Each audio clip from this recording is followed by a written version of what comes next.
안녕하세요. 이번 시간 영문 독해 보겠습니다. 첫 번째 거는 좀 풍자적입니다. 풍자적이고 두 번째는 미술과 관련된 그런 소재입니다. 자, 첫 번째 내용 보겠습니다. One of the commonest thing, 그렇죠? 이 가장 흔한 어떤 일들 중에 하나인데 뭘 하는데 to do with savings입니다. 여기 보면은 do는 things를 목적으로 취하고요. with saving, 우리 다루다라는 의미라 그랬죠, 그죠? 그래서 뭐 처리하다, 처분하다, 이런 의미이기 때문에 with savings는 뭔가 저축을 하는 행위에 있어서, 저축을 하는 데 있어서 가장 흔한 행위 중에 하나는 이런 말이 되겠죠, 그죠? 가장 흔한 행동 중에 하나는 뭐냐면 is to 부정사로 보호로 쓰였죠. to lend them, 이 저축을 갖다가 누구에게 빌려준다? To some government. 그러니까 정부에게 빌려주는 거다. 이런 겁니다. 그래서 우리가 하는 저축에 우리가 주택보험도 였고 저축의 행위는 굉장히 많죠, 그죠? 정기예금, 적금 이런 것도 였고 하지만 그 중에서 가장 흔한 행동 중에 하나가 저축 행위 중에 하나가 정부에게 돈을 빌려주는 거다. 이렇게 되어 있습니다. 무슨 뜻이 이해가 되겠습니까, 여러분? 이 의미는 지금 이제 우리 국채, 공채 발행, 국채 발행 이렇게 하죠, 그죠? 국채는 국가에서 이제 발행하는 하나의 채권이죠, 그죠? 국가가 채무를 부담하면서 어떤 채권을 갖다가 그러니까 국가가 어떤 채무를 지면서 국가가 돈을 빌리면서 그것에 대한 어떤 보증을 갖다가 해주는 그것이 이제 국채라고 볼 수 있고요. 공채는 공공기관이나 지방자치단체나 이런 데서 아마 발행하는 그런 어떤 채권을 이야기할 겁니다. 그래서 국채라는 게, 이 채권이라는 개념은 상당히 중요한 개념입니다. 전체 경제 규모에서도 우리 정권, 스탁, 보통 이제 주식시장에 보면 우리 이제 스탁, 정권만 생각을 하는데요. 그거보다 어떻게 보면 더 큰 시장이 국채시장일 수도 있습니다. 크다기보다도 중요한 어떤 기능을 하는. 그래서 금리의 결정이라든지 이런 데 상당히 많은 어떤 역할을 하고 있다, 이렇게 볼 수 있습니다. 그래서 여러분들이 이제 국채를 갖다 매입한다, 이렇게 생각하면 됩니다. 국채를 매입하는 행위다라고 쉽게 생각하면 됩니다. 자, 다시 한번 해석하면요. 저축 행위에 있어서 가장 일반적인 어떤 행태 중에 하나가 뭐냐면은 그 저축을 갖다가 어떤 특정 정부에게 빌려주는 거다, 이래 되는 겁니다. 자, 그 다음에 in view of the fact that, 동격의 that가 나왔죠. that이라는 어떤 사실을 갖다가 고려해 보면 이런 말이죠. 어떤 사실이냐? that the bulk of the public expenditure, 이렇게 되어 있습니다. 이 bulk는 상당히 많은 양의 어떤 덩어리를 이야기하니까 뭔가 아주 많은 일정 양의 어떤 공공 지출을 이야기하겠죠. 즉 정부가 이렇게 연계되겠죠. 정부가 채권을 발행해 가지고 국민들로부터 일정한 어떤 자금을 꺼내들여 가지고 그 돈을 갖다가 지출하는 그런 어떤 부분을 보면은 뭐냐면은 자, of most civilized governments에서 대부분의 뭔가 civilized 문명 국가의 어떤 정부들 이래 보면 되겠죠. 현대 국가의 정부들 이래 되겠죠. 여기까지가 지금 대표절에서 여기까지가 주어입니다. 그래서 대부분의 어떤 문명 국가들이 하는 그 공공지출의 어떤 상당량은 consist in 어디에 놓여 있다 이래 돼 있는데 여러분들 이제 consist in이나 그건 뭐가 있습니까? lie in 이래 있죠, 그죠? lie in 하죠. 어디에 놓여 있다 이래 해석을 하는데 이건 이제 놓여 있다라고 해석을 하는 것은 이 전치사 in을 과거의 어떤 공간 개념으로만 생각한 겁니다. 그래서 어디에 놓여 있다. 그래서 뭐는 뭐다. 이런 식으로 생각을 하는데 우리가 이제 전치사원 내주기를 통해 가지고 in은 본질이라 그랬죠, 그죠? 본질 그리고 내용이라는 측면에서 보면은 결국 대부분의 문명국가의 정부들이 지출하는 그런 공공지출의 그 내용을 갖다가 보면은 주로 이렇다 이런 의미인 겁니다. 이해할 수 있겠습니까? 그러니까 어디에 놓여있다 이러면 좀 해석 자체가 좀 이상해지죠, 그죠? 아마 실전 독해가 쌤이 독해와 해석 그리고 번역 그리고 감상까지 구분해서 여러분들한테 설명을 하겠지만요. 그래서 흔히 이제 이런 표현을 여러분들 많이 봤죠? Happiness lies in contentment 할까요? content. 만족이니까. 그러니까 행복은 만족하는데 놓여 있다. 이런 해석이 아니고 이게 내용이고 본질이라고 보면은 즉 행복의 본질은 곧 만족에 있다. 행복의 어떤 본질적 내용은 곧 만족이다. 이렇게 해석이 돼야 되는 겁니다. 이해할 수 있겠죠? 그래서 지금 다시 해석을 해보면은 대부분의 어떤 공공지출이 그 지출의 내용을 보면은 payment for past words or preparation for future words it is. 그래서 지난 어떤 전쟁에 대한 어떤 배상입니다. 이제 pay가 보상이라 할 수도 있는데 보통 이제 전쟁은 승자와 패자로 나뉘죠, 그죠? 승전국은 어떤 승전 전리품을 약간 챙기죠. 근데 패전국은 항상 그 패전 배상금을 갖다가 손해에 대해서는 손해보상에 손해배상이라고 하죠. 그죠?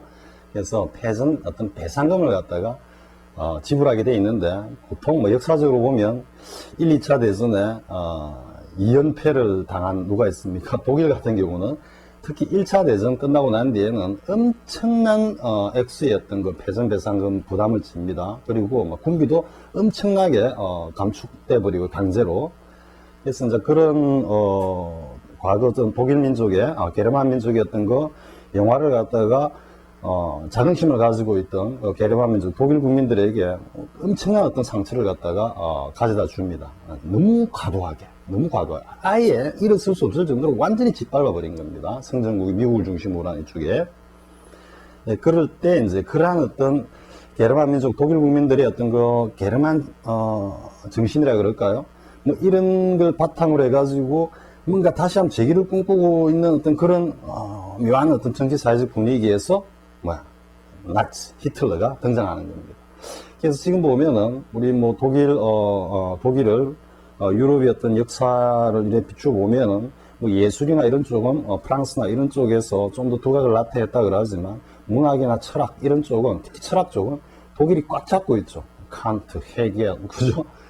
그렇기 때문에 뭔가 굉장히 합리적이고 이성적이고 한 그러한 어떤 독일 국민들이 그 나치의 어떤 뭐라 그럴까 히틀러를 갖다가 꼭 그 광인 취급할 건 아닙니다. 광인 취급할 건 아니고 단지 이제 역사 속에서 그런 어떤 행태를 보인 인물이다라는 정도로 여러분들 이해를 하면 됩니다. 근데 히틀러의 어떤 그러한 나치의 뭐라 그럴까 집단 선동이라 그럴까요? 이런 것들이 의외로 먹히게 들어가는 게 그러한 어떤 1차 대전 이후에 강한 어떤 승전국으로부터의 어떤 압박 그리고 그것에 대한 어떤 불만, 팽배감 그리고 게르만 민족 정신의 어떤 다시 한번 뭐라 그럴까요?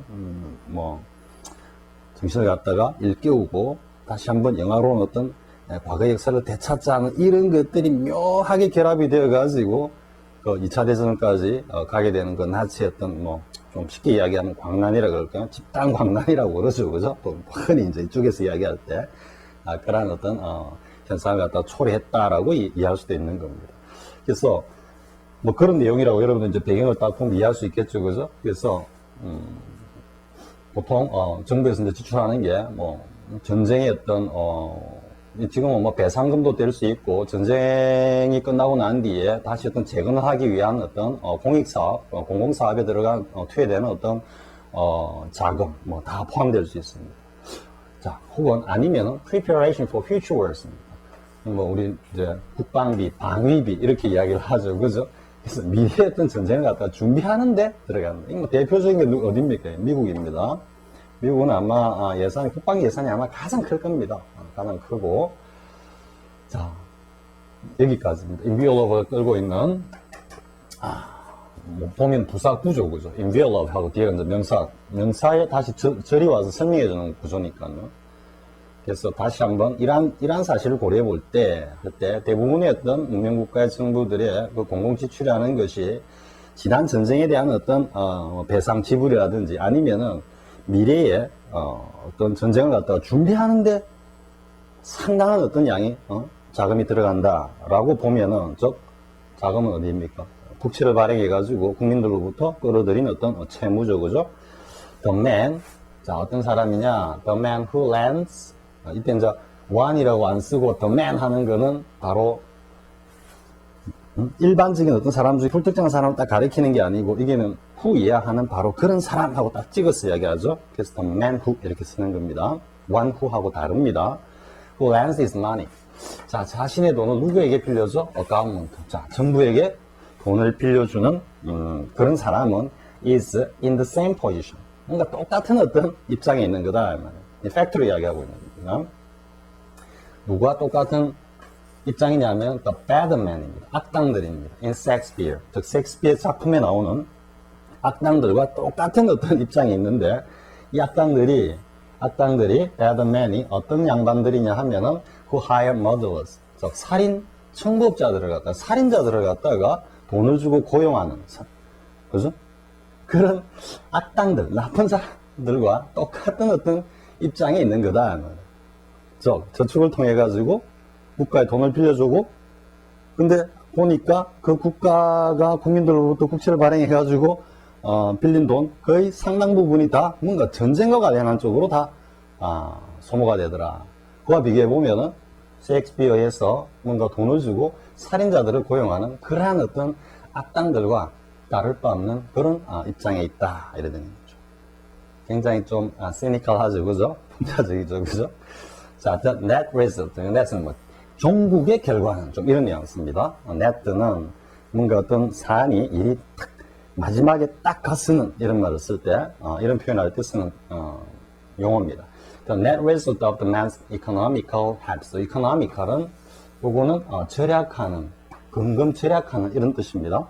근데 economic은 우리 말 그대로 economic은 economy에서 온 경제의라는 의미가 되죠. 형용사로, 그죠? 여기는 AR이 붙고 그냥 C만 딱 붙었죠, 그죠?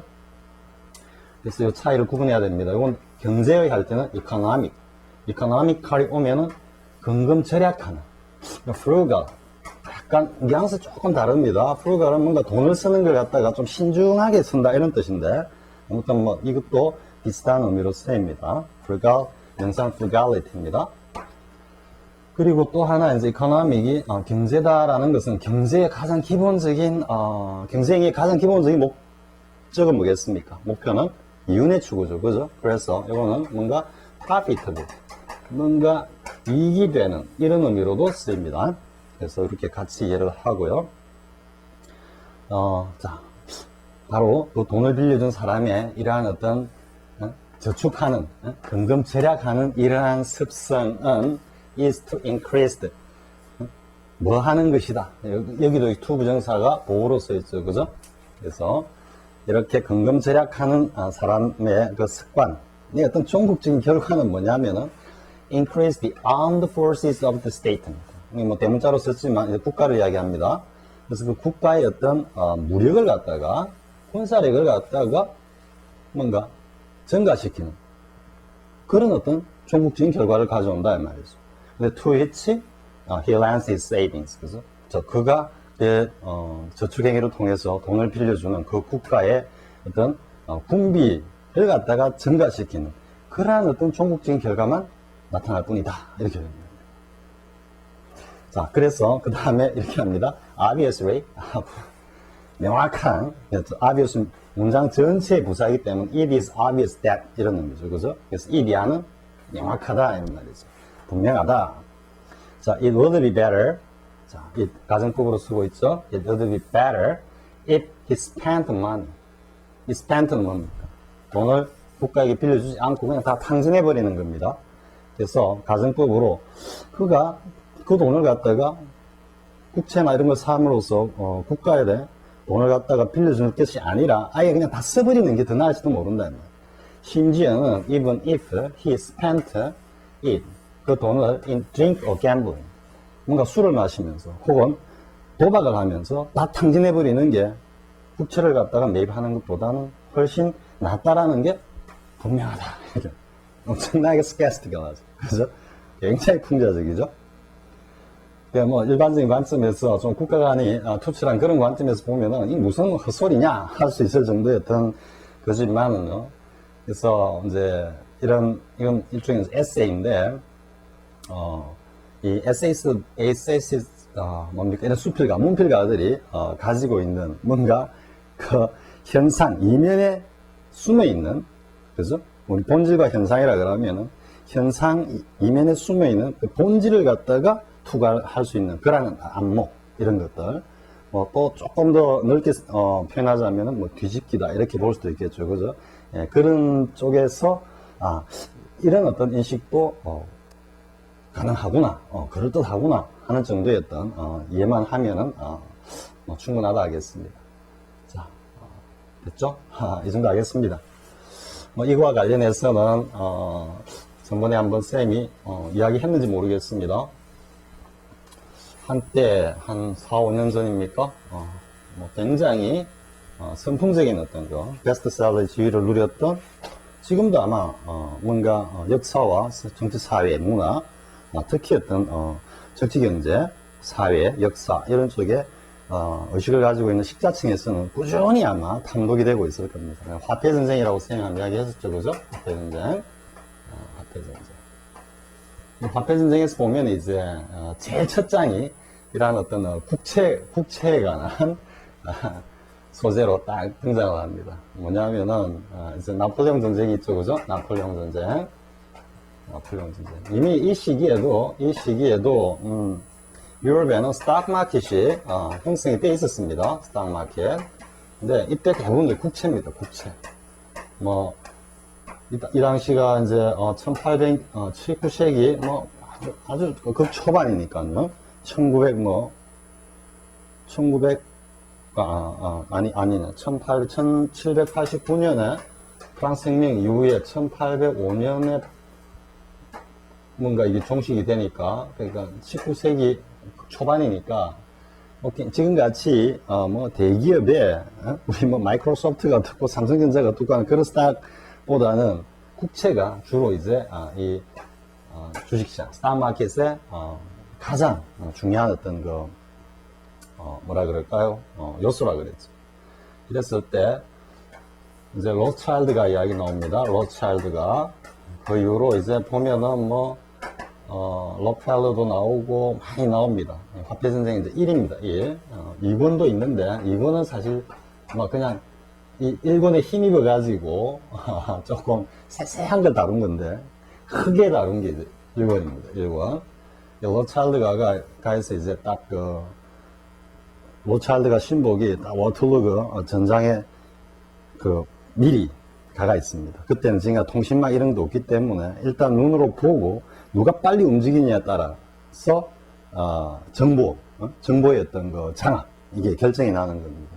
로차일드가의 신복이 아주 영리한 신복이 딱 가서 보니까 이제 나폴레옹이 패전이 이제 확실시 됐거든. 그러니까 밤을 새워 달려와가지고 그 다음날 이 유럽 주식시장에 와가지고는 이제 로차일드에 보고를 하니까 로차일드가 이제 딱 신호를 보냅니다. 딱 보내니까 영국이 이기는 게 분명한데 아직까지 이 정보를 갖다가 알고 있는 사람이 알고 있는 어떤 그 가문들이나 이 자산가들, 금융가들이 없었기 때문에 영국이 분명히 이기는데 영국이 결국은 나폴레옹한테 졌다라는 어떤 허위 어떤 정보를 갖다 딱 흘립니다. 그러니까 이제 그 향배에 따라 가지고 프랑스 국채를 쥐고 있느냐, 영국 국채를 쥐고 있느냐에 따라 가지고 그 전쟁의 승패에 따라 가지고 몰락을 하느냐, 완전히 우리 요즘 말로 대박을 치느냐, 둘 중에 하나의 어떤 딱기로 at the stake에 딱 걸리는 겁니다. at stake. 그러니까 전부 다 이제 이 큰 손인 로차일드의 어떤 딱 심기만 보고 있는 거, 눈치만 보고 있는 거죠. 그래서 로차일드가 딱 사인을 보내니까 밑에 있던 어떤 그 집사들이 영국 채권을 갖다가 내다 팔기 시작하는 겁니다. 영국이 졌다 소리도 안 합니다. 그냥 영국 국채를 갖다가 막 쏟아내는 겁니다. 거의 막 투매 수준으로 쏟아내기 시작하니까 정부의 어두운 다른 어떤 우리 주식시장으로 보면 개미들과 마찬가지죠. 그죠? 다른 어떤 금융가들이 어떡하라 싶어가지고 전부 다 로스컷에 참여합니다. 영국 국채를 갖다가 막 투매로 5분의 1, 10분의 1 막 이 가격으로 막 같이 시장에 내던집니다. 그걸 갖다가 밑에서 매수 물량을 쫙 받쳐놓고 로차일드가 해서 차곡차곡 다 사들입니다. 그러다가 오후쯤 딱 되니까 나폴레옹이 졌다 이러더니 영국이 이겼다 이러는 거죠. 그러니까 막 갑자기 거의 바닥까지 갔던 부채가 본래 어떤 그 시가의 몇 배 이상 또 뜁니다. 그러니까 로차일드가 한 방에 뭐 얼마나 벌었겠습니까? 100배는 벌었을 겁니다. 한 방에. 그래서 로차일드가 유럽의 어떤 그 금융권을 갖다가 딱 장악한 그러한 어떤 장면이 이 화폐전쟁 제1권에 딱 나옵니다. 부채가 나오는 셈 생각이 나서 이야기하는데, 그리고 이제 감히 미국 남북전쟁 이야기 나오면서 결국 이제 이 통화발행권을 둘러싼 쉽게 말하면 글로벌리즘 세력입니다. 글로벌리즘. 지금 보고 있는 이 로차일드가나 이런 다국적 금융자본이라고 우리 앞 시간에 봤죠, 그죠? 봤지만 이 로차일드가 같은 금융 가문들은 과거의 중세 시대에서부터 왕가의 어떤 경제력을 갖다가 이렇게 스포팅하면서 쭉 세력을 키워왔던 녀석들이기 때문에, 녀석이란 좀 이상하죠. 어떤 세력들이기 때문에 중세로 치면은 그 왕조와 밀접한 관련을 가집니다. 그렇기 때문에 글로벌리즘적인 어떤 그런 세력입니다. 로차일드가. 그러니까 이러한 어떤 통화발행권을 둘러싸고 우리 또 쌤 이야기했죠. 내셔널리즘. 통화발행의 어떤 주권은 누가 가져간다? 국가가 가져간다. 그죠? 우리 너무 당연한 거죠. 우리 한국은행에서 이제 발행되는 우리 국가가 발행하는 건데, 소유권, 무주자본이라고 합니까? 주주가 없는 그런 어떤 무주법인입니다. 무주법인. 무주법인이라는 것은 이윤이 남아도 가져갈 그 주주가 없다라는 거죠. 그죠? 그런 측면에서. 근데 이 로차일드가 얘들은 통화발행권을 장악해가지고 여기서 나온 이유는 전부 자신들의 이윤을 다 가져가는 겁니다. 그래서 내셔널리즘, 국가가 가져야 하는데 얘들은 각 나라의 대통령이 누가 되든 아무 상관없다. 나에게 통화 발행권만 주면 된다. 이렇게 이야기하거든요. 이게 정치, 어떤 정치 권력보다도 훨씬 더 강력한 힘을 가지고 있다라는 거예요. 그래서 이제 여기 한 내셔널리즘 관점에서, 물론 이제 남북전쟁 당시에 링컨이 이 휘둘림을 많이 당합니다. 국제금융 자본가들한테. 그래서 독자적으로 그 화폐 발행한 게 지금 생각이 퍼뜩 안 나는 용어가 그린먼데. 그래서 링컨이 어쨌든 그 독자적인 화폐 발행을 통해 가지고 요행이라 할 수 있을 정도로 어쨌든 남북전쟁이 승리를 합니다. 그러고 나니까 딱 대립을 하는 겁니다. 이쪽에서는 글로벌 금융자본에서는 미국의 어떤 달러 발행도 자신들이 어떤 장악해야 된다, 이런 생각이고, 링컨 측에서는 웃기는 소리 하지 마. 정부가 가져야지. 왜 너희들이 가져가? 이래 된 겁니다. 그러다가 결국은 링컨이 암살당하죠. 이해되겠습니까? 그 뒤로 링컨을 이은 많은 대통령들이 굉장히 짧은 순간에 다 요절을 합니다. 대통령직에 있다가 다 죽습니다. 무슨 의미인지 이해가 되겠죠, 그죠? 대부분 다 군부 출신들입니다. 그리고 뭐 그렇기 때문에 건강이나 이런 것도 별 문제가 없습니다. 그런데 이상하게 대통령 얼마 안 하다 금방 요절합니다. 상당히 많은 대통령이 거쳐갑니다. 그 결과 이제 로차일드가를 축으로 하는 이 글로벌 세력들이 미국의 달러화까지 이제 통화발행권을 딱 쥐는 거죠. 근데 여기서 이제 쌤 혼자만의 생각인데, 이제 통화발행이라고 하는 거는 통화를 이제 발행을 하죠, 그죠? 발행을 하면 뭐 구체적인 메커니즘 전에 한번 이야기했는지 모르겠습니다. 그럼 통화발행을 한다 이러면은 이게 사실 무권이죠. 도대체 누구에게서 이런 어떤 통화발행권을 갖다가 받았냐 이거죠. 아무 권한이 없는. 무에서 유를 창조하는 것은 오로지 10만이 할 수 있어요. 10만이. 그죠? 10만이 할 수 있는데, 근데 이 친구들이 통화발행을 하면은 이걸 갖다가 해가지고 정부에게 빌려주죠. 빌려주고, 우리 이제 지불준비금이라 해갖고 지준율이라고 합니다. 지준율. 보통 이제 10%를 갖다가 떼고 정부한테 빌려주죠. 이게 소위 말해서 정부에게 받는 이자입니다. 이자. 엄청나게 높죠. 그죠? 그러면 정부가 10%를 떼고 이자를 주고도 이게 90%를 갖다가 이 친구들한테 돈을 빌려오는 겁니다. 빌려와가지고 이자를 주고 또 언젠가는 또 갚아야 되겠죠. 그럼 이 갚아야 될 돈은 정부가 어디서 걷어야 됩니까? 밑에서 세금으로 다 걷는 겁니다. 그러니까 통화 발행이 딱 나오는 순간 곧바로 세금 부담을 딱 지는 국민들이, 그래서 곧 통화 발행은 곧 채무를 지는 행위다라고 이야기합니다. 그렇듯 합니까? 그것도 한번 생각해 보십시오. 어떤 한 국가 내에서 일정한 어떤 통화량이 발행이 됐다. 발행이 됐으면 정말 합리적으로 냉정하게 따지면 이게 만약에 10억 달러가 발행이 됐다면 우리 인구가 5천만이다 라고 하면은 발행된 이게 사실은 이 각 전체 국민들에게 골고루 일단 배분이 돼야죠. 그죠? 왜? 국가가 발행, 국민 거거든.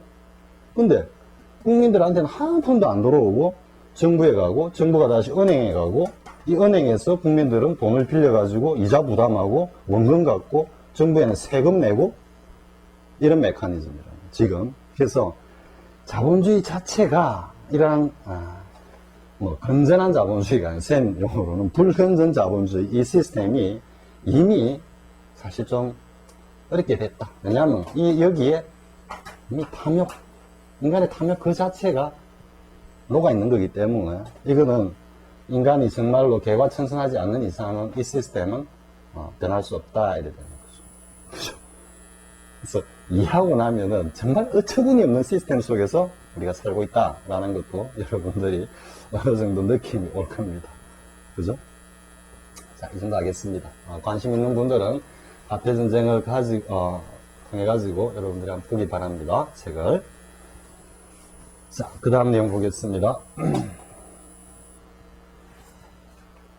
자, 먼저 피카소 이야기 나옵니다. 피카소 이야기. 자, it may seem odd. 뭔가 좀 이상하게 보일지도 모르겠어. 이 투구문이죠. 뭐가? think of 했죠. 그래서. 자, think of 왔습니다. 우리 앞에서 think of, hear of, speak of 이런 거 했죠. 그죠? think는 타동사로서 자신의 어떤 생각을 탁 내뱉는 거라 그랬죠. 아주 think of는 of가 소유, 보유의 의미에서 가져왔어. 머릿속에서 생각하는 거라 그랬죠. 그래서 of는 인지 행위를 나타낼 때 주로 쓴다 그랬죠. 그죠? think of. 그렇기 때문에 뭔가 정보와 관련된 정보, 지식, 확신, 이런 것들을 표현할 때는 다 of를 쓴다 그랬죠. inform. 그죠? inform A of B. 이런 식으로. 그죠? 확신시키다. assure A of B. convince A of B. 이런 식의 다 of를, 왜 of를 쓰는지 이해할 수 있겠죠. 그죠? 인지이기 때문에 정보, 지식, 확신, 이런 어떤 심리적인 그런 어떤 현상을 갖다가 표현할 때 of를 쓴다라는 거 할 수 있겠죠. 그리고 think of A, think of가 나오면 뒤에 as를 guessing하고 가야 된다 그랬죠. look upon, 그죠? look upon A as B. 또 뭐가 있습니까? speak of A as B. 그죠? 또 위에 될 게 refer to A as B. 이렇게 think of A as B까지 해가지고 사총사다 해가지고 반드시 챙기기 바랍니다. 자, 뭔가 그림을 그리는 행위를 뭐로 생각한다라는 겁니다. A means of getting an idea of. 이 of가 from 의미로 이해됩니다. 그래서 당신의 가슴이니까 이건 좀 뭔가 우리 head 같으면은 mind 생각이겠죠, 그죠? 이성적 사고라든지 이런 건데 chest이기 때문에 뭔가 좀 감성입니다, 감성. 그래서 뭔가 가슴으로부터.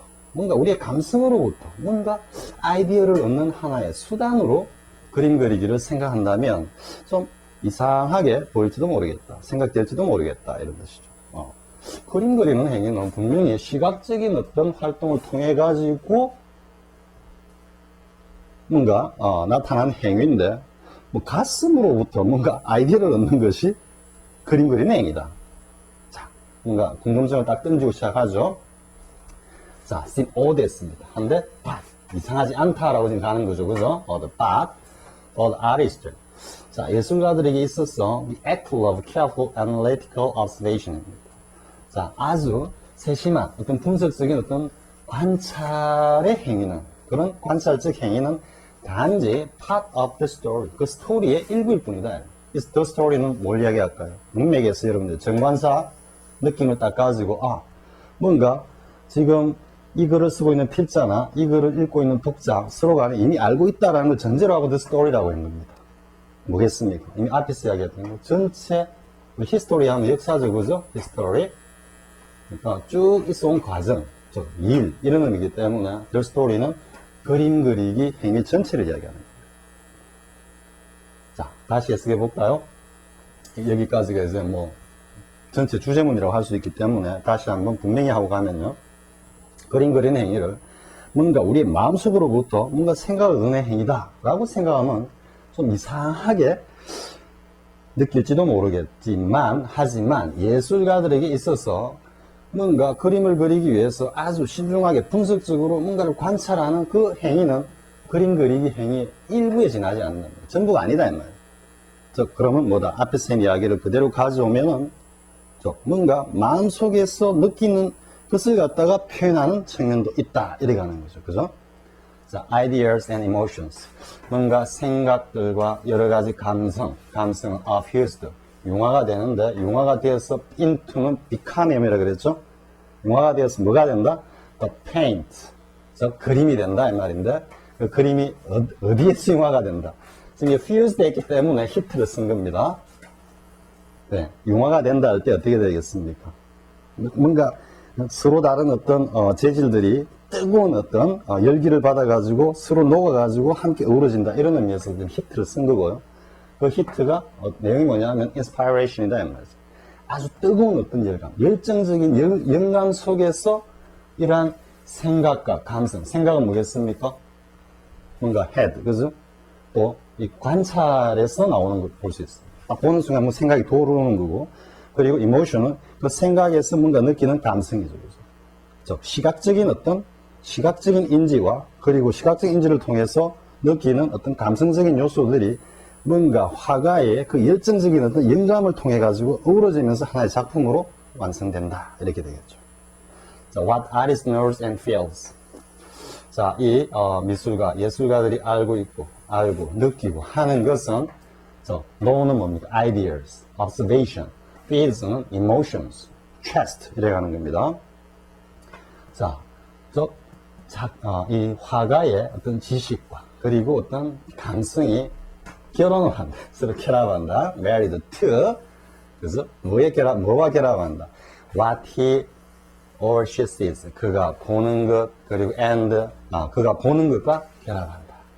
지금 여기서 이제 knows도, knows, ideas가, observation을 통해서 나타난 어떤 생각이고, 거기서 느끼는 감성이고, 그 두 개를 합친 게 knows and feels고, 이것이 observation, 관찰하는 어떤 대상과 결합한다. 이래 되겠죠. 그리고 그림은 곧 이 두 개의 요소가 결합한, 즉 결혼을 한 그 산물이다. 이래 되는 거죠. 이해될 수 있죠? 자, painting is a blind man's profession. 그림을 그린다라는 것은 눈먼 장님들이 하는 일이다. 라고 said Picasso. 피카소가 말했다. 이러는 거예요. 앞에서 뭐가 있었습니까? 막스. 종교는 민중의 아편이다. 그죠? 그와 비슷하게 아무튼 자, 그림 그리는 게 분명히 시각적 작용을 통해서 하는 것이 주로 이루어지는 현상인데도 불구하고 피카소는 그림 그리는 것은 눈먼 장님들이 하는 짓이다. 이렇게 좀 이야기했다는 거예요. 그럼 뭐겠습니까? 시각적으로 보이는 것을 갖다가 그대로 옮기는 그런 어떤 구상화라 그러죠. 뭐 정확하게 사물을 있는 그대로 옮기는 그게 미술이 아니다 이 말이죠. 그래서 자, 이야기 나옵니다. He paints not if but 나오죠. 그는 그가 보는 것을 그리는 것이 아니라 but what he feels. 그가 느끼는 것을 그리는 거다. 자, what he tells himself about. 그리고 다시 한번 부연 설명을 합니다. about what he has. 그가 쭉 보고 있는 것을 갖다가 자기 스스로에게 뭔가 말을 한 그 내용. 즉 어떤 시각적인 대상을 통해서 자기가 느낀 바를 자기 자신에게 말을 하고 그 말을 받아서 화가는 그것을 그림으로 그려낸다. 이런 거죠. 자, that principle. 자, 이 원칙은, 이러한 원칙은 hold true. 사실이다. 적용된다. 이 말이죠. Not only A, but also B. 자, 여기 보면, holds true for. 자, 나오죠. For the kind of art. 어떤 종류의 미술이라 봐야 되겠죠. For which Picasso is famous. 전사 플러스 관계 대명사인데 이때 for는 저 뒤에 나오는 famous, be famous for와 연결된다라는 뒤에 우리 관계대명사 할 때 이제 많이 나올 겁니다. tense 플러스 관계대명사. 피카소가 유명한, 피카소가 굉장히 명성을 떨치고 있는 그런 종류의 미술뿐만 아니라 역시 for 나오죠. 병렬 평행 구조로 for the more, 보다 더 현실적인 그런 미술 작품에도 해당이 된다 이 말이죠. 누구냐 하면 painters such as Graham Sutherland. 그레암 서더랜드와 같은 그러한 화가들의 보다 더 현실적인, 실질적인, 왜 피카소는 굉장히 뭐 극추상으로 가가지고 있는 어떤 화가인 반면에 그레암 서더랜드는 미술가이자 판화가입니다. 영국의 판화가인데 보다 더 사실적이죠, 실질적이죠, 그죠? 그래서 이 글에서 지금 이야기하고자 하는 것은 피카소는 우리가 다 알고 있는 바와 같이 저 양반 정말 눈을 감고도 그림을 그리는 양반이다 이렇게, 그죠? 뭐 감성을 중심으로 그림을 그리는 존재다라는 것은 앞에서 쭉 구한 글과 그대로 맥락을 같이 하지만 그레암 서더랜드와 같은 그런 보다도 좀 구상화 쪽에 가까운 그런 어떤 화가들은 어떠하냐? 마찬가지다 이 이야기라는 거죠. 좀 이해되죠, 그죠? 이건 역시 뭐 어떻게 되겠습니까?